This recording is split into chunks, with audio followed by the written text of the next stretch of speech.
The galaxy had known peace for 300 years. The Galactic Council maintained order through diplomacy and trade agreements.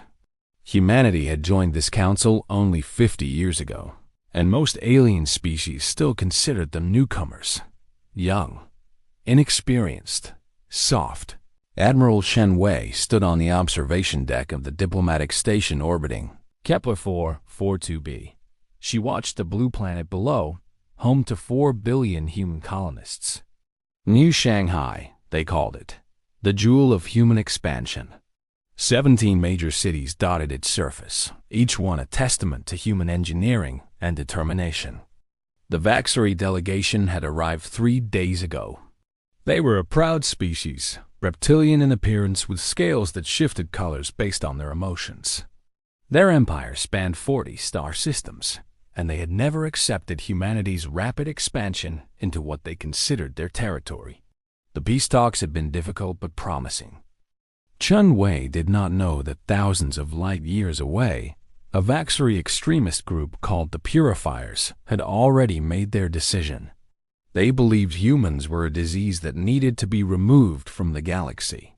Their leader, a zealot named Crixtel, had spent years planning this moment. The first bomb detonated in New Shanghai at exactly 0600 hours local time. It was a fusion device, hidden inside a cargo container that had passed through customs 3 weeks earlier. The explosion vaporized the entire downtown district of Prosperity City. 2 million people died in less than a second. Chen Wei felt the station shake. Alarms screamed throughout every corridor. She ran to the command center, her heart pounding against her ribs. The main screen showed a mushroom cloud rising over Prosperity City. Before anyone could speak, a second flash appeared on the screen, then a third, then a fourth. 17 cities, 17 bombs. In less than 10 minutes, the Purifiers had killed nearly 30 million human beings. The Vaxari ambassador, a diplomat named Sirkal, entered the command center with his delegation. His scales had turned pale white with shock. He claimed no knowledge of the attack. He begged Admiral Chen Wei to believe him. She looked at him with eyes that had turned to ice. She said nothing. She simply walked past him and began issuing orders. Back on Earth, President Maria Santos received the news while eating breakfast with her grandchildren. She stopped mid-bite. The cup in her hand shattered on the floor. Her security detail rushed her to the underground bunker beneath the Capitol. The Galactic Council convened an emergency session within hours. Representatives from 37 species gathered in the Great Chamber on the neutral world of Vesha Prime. The Vaxari High Chancellor, a politician named Drixfer, gave a passionate speech condemning the attacks. He claimed the Purifiers were criminals who did not represent the Vaxari people. He demanded that humanity show restraint. The human ambassador, a woman named Dr. Sarah Kim, stood before the council. She was small, barely reaching the chest of most alien species present. Her voice was calm when she spoke. She told the council that humanity appreciated the High Chancellor's words. She said that humanity understood that governments could not always control extremist elements. She explained that humanity would investigate thoroughly before taking any action. The council members relaxed. The Veshan representative smiled and spoke about the wisdom of patience. The Krell ambassador nodded and mentioned the importance of measured responses. Everyone seemed relieved that the humans were being so reasonable. Dr. Kim was not finished. She looked directly at the Vaxari delegation. She asked a simple question. She wanted to know where the Purifiers were hiding. High Chancellor Drixfer shifted uncomfortably. He explained that the Purifiers operated in secret. He said the Vaxari government had been hunting them for years without success. He suggested that perhaps, with time, they could be found and brought to justice. Dr. Kim nodded slowly. She thanked the High Chancellor for his honesty. Then she informed the council that humanity would conduct its own investigation. She promised that humanity would share any findings with the council. 3 weeks passed. The galaxy watched nervously as human warships gathered at the edge of Vaxari space. The Imperial fleet, humanity's most powerful military force, had been mobilized for the first time in a century.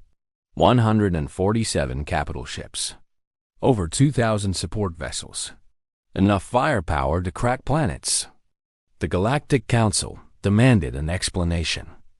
President Santos appeared via holographic transmission.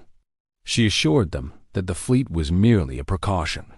She reminded them that humanity had every right to protect itself from future attacks. High Chancellor Drixver sent private messages to Earth. He promised increased cooperation. He offered compensation for the victims. He practically begged humanity to stand down.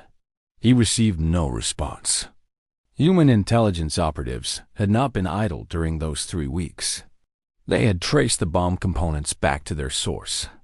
They had intercepted communications between the purifiers and their suppliers. They had identified every single individual involved in the attack.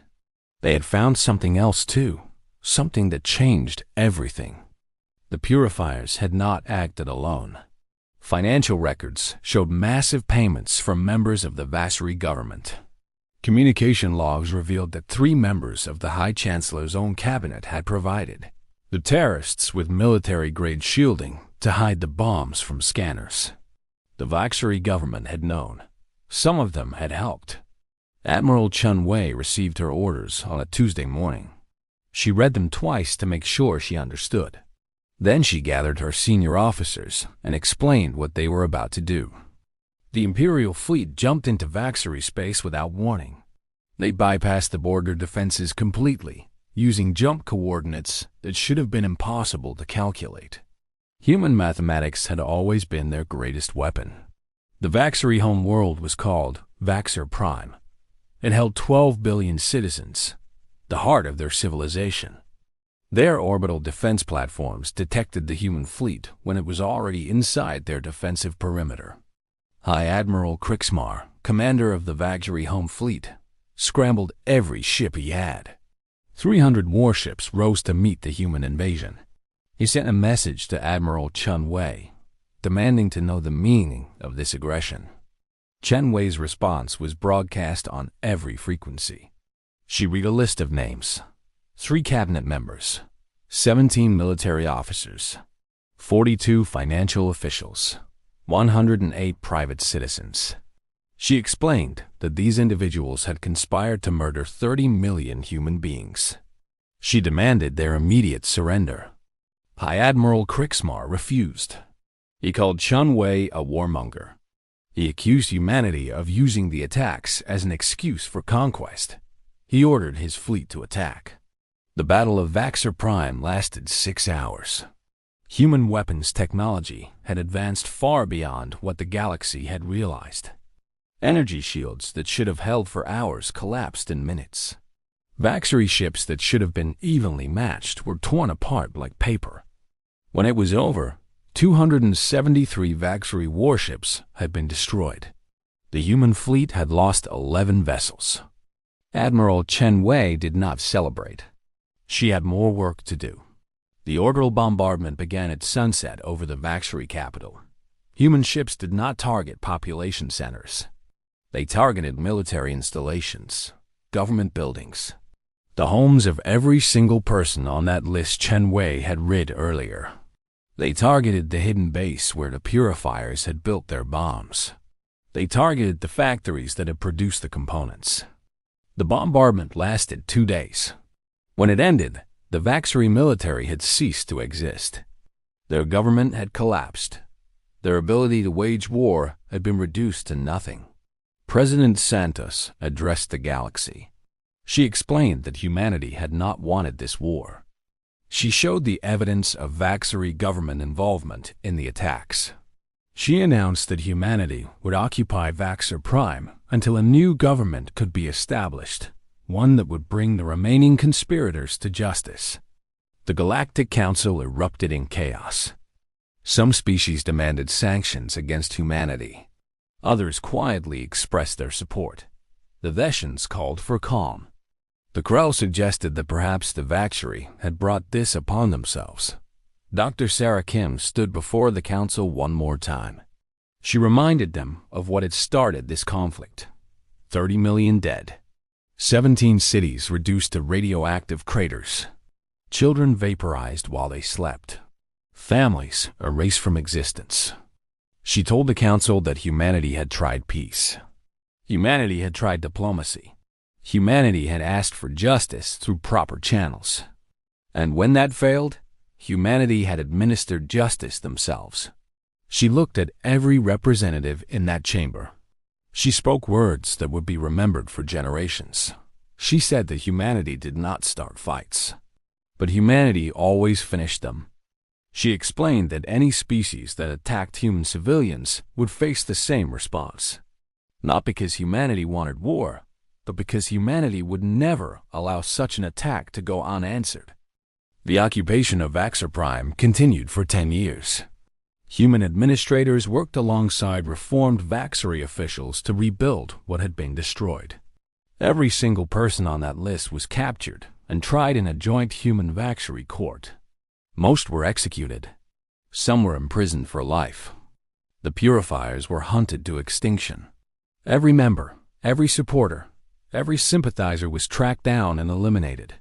Human intelligence operatives became legends among the galaxy's criminal underworld. There was no hole deep enough, no planet remote enough, no identity fake enough to hide from human hunters. High Chancellor Drixver was found innocent of direct involvement. He had been foolish and incompetent, but not criminal. He spent the rest of his life working to repair relations between his species and humanity. He wrote a memoir before he died, and in it, he offered a warning to any species that might be considering aggression against humans. He wrote that humans seemed soft because they preferred peace. They built cities instead of fortresses. They sent diplomats instead of soldiers.